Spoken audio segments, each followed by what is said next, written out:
said it with you. I think to me, this reads, and people are going back to watch what happens with Jeff Lewis and saying Bethenny felt like, the rug was pulled out from under her. I just think it's bigger than that. I just think Bethenny wants to be the richest, most successful person that is in the public eye from Bravo, not behind the scenes, the producers and corporate people that make millions of dollars. I think publicly, and the only person standing in her way is Mr. Andy Cohen.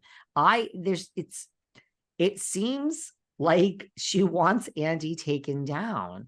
I mean, I'm in the Hamptons. I mean, I'm in New York City now, but it's a small. Look, my friend came to visit this past weekend. We walked around Sag Harbor. She's like, I don't understand. You know everyone. Let's go to East Hampton. You're not going to know anyone. That's the next town over. I knew everyone. I mean, when you're local in the Hamptons, it's small. So, and they have to run into each other sometime, Bethenny and Andy. They're both out in the Hamptons. It's like, yeah, I'm not sure the bridge is burned per se, but what do you say when you run into Andy? Like, it seems like she's coming for him, right? It seems personal to me. I think it seems very personal as well. I think it seems very, I don't know. I mean, I would be curious Andy's response, because Andy is a person that seems to survive many, alleged takedowns and lawsuits. And, I mean, the guy is Teflon Don, and he kind of is, right? But I mean, I would be curious. I can't imagine he's going to be taking walks on the beach with her anytime soon. I mean, she seems like the whole dog thing, right? That you didn't need to put in the whole, you went to leave. And Andy Cohen called out, stop.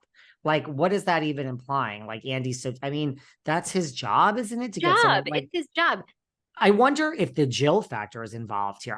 Listen, I heard this about Bethenny and Jill forever, about that whole scene with Bobby. And, that when she had Jill on our podcast, there was that realization, we're not going to be best friends. We're never going to go out again. Like, let me make that very clear, which I thought was so mean to Jill. And I will keep saying that. But the bottom line is when this realization, it seemed authentic when Bethenny realized, now I think, wait, I was manipulated into filming this scene of basically doing this at someone's funeral. I basically crashed a funeral on TV, which does make me a piece of shit. And we were both used by the Bravo machine. I think that, I already heard all this forever. I'm not one to tell Bethenny that, but I could have told you that. But I think I wonder if that has something to do with it. If that was a big aha moment of I've been used by Bravo just like all these other losers that I used to look down upon. I'm just one of them. That's what it seems like to me. She's just realizing that, again, used is used. I don't understand. You give me a contract. I know you're using me from day one. You are using me. You will edit me. I will be in the scene. And when I go home and you send me the trailer to watch it, in a year when it comes out, I'm going to watch what happens and you're going to make me look like a total fool, which never happens. I never said that. That's from 3 minutes from now. And I will be like, check cleared, because this is what you signed up for, Miss Davidia Yontef. And there you go. And then they'll say, do you want to come back? And I'll be like, is it favored nations? Okay, I'm going from 60 to 120. Great, sign me up. I don't know what you expect. I would just be there. I'm being used. I'm being used. Well, and so I'm going to use this platform for what I want outside of the show. Look, I understand. And this comes back to, again, we know this because we've lived life, right? It's not show friends, it's show business. But Bethenny doesn't know this. No, but I think the thing is, and I've heard Nene say this on our friend Carlos's podcast, the thing is, Nene and Bethenny came up with Andy while he was coming up, before Andy was Andy. And I think it's like you and me, right? Okay, we have these other projects we're pitching together. We started our podcast, right? So someday when it goes to the next level, are we going to be friends? Or, are one of us going to be in a position where it's like, okay, well, you know what, throw him under the bus or throw her under the bus because I think that's what happens, right? Yeah, I get it. And then, I didn't think you'd do that to me. You and I have to talk every step of the way, and we're older, so we get it. But I think Bethenny started when she was 37, 38. Andy was probably early 40s. So They didn't think it would be anything. Nene was Nene early did say that, 40s. right? And I understood that. She's like, and she didn't mention specific names, but she said, like, if I now have to call so and so to call so and Exactly. so to call so and so when I used to just call you, I don't understand this. Which I get. valid point. And I get it both ways because the way he's your boss, he was always your boss. Now, did we all start out as friends? Yeah, we all started out as friends. We didn't think it would be half as successful as it is. I just think I would be Here we are. different. I think like until you became problematic, I wouldn't I feel that like certain sense of loyalty. I don't feel it to most people, but I feel it to a small group of people for something that I think maybe, I don't know, that I would always get back to that kind of group of people that we started with.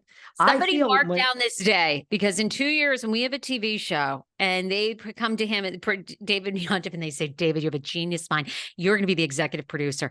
And Sarah Fraser and your other co-hosts, they're going to have to report to you. Wait until we see. I'm okay with this.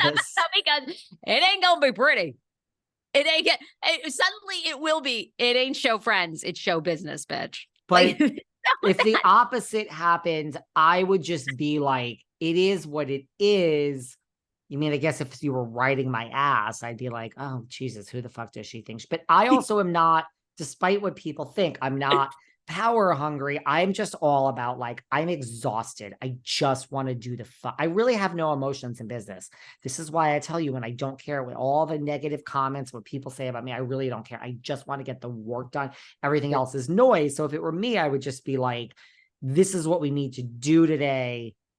Just do it, Sarah. And I'm going to do it too. Like, we're all in this together. Let's just do it so we can go home and be with our loved ones, or in my case, Louis Vuittons. I don't know. I mean, I'm curious. I will be very interested to see the next move by Bethenny and Rachel. Or is there no next move by Bethenny? Is it? I just hope Rachel gets something. I hope she gets something. I think she will. I think she will. But I think it's going to be a business deal, probably involving Bethenny. But I'm curious. Well, listen, and let's also not forget, I have repeat guests on. You have repeat guests on. If I were Bethenny in 5 months, I would have Ms. Zarin back on, because that was your moment, girl. And your second moment is Rachel. So in 9 months, I would keep Raquel and Jill in my roster. You and I do it. How many times do I have Catherine Edwards on? I mean, she's also now become a good friend. She's traveling the world. I would have her on every day if she would let me. Allison Dubois. I mean, she's going to be back like when something does really well. So, I mean, I think just Bethenny's probably this. I don't think this is the last of like a Jill or a Raquel on her podcast. She's got to be like, wow, those were my big moments. Look, you got to also, because you and I have been doing this longer than Bethenny and like Miss King. I mean, if I would give advice to Miss King, I would say, you got to come down from the big high and move on. I mean, we've all done it. Like, I've had my big moment. You've had your big moments.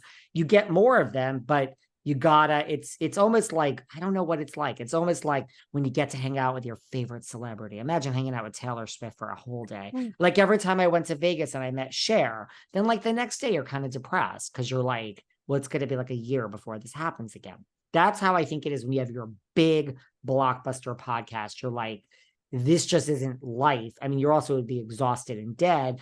You got to just be like, okay, we're going to have many more big moments, but so what does Bethenny do next? She's going to have to be okay with like just a normal show with like a normal person, right? Can't have Raquel on every day.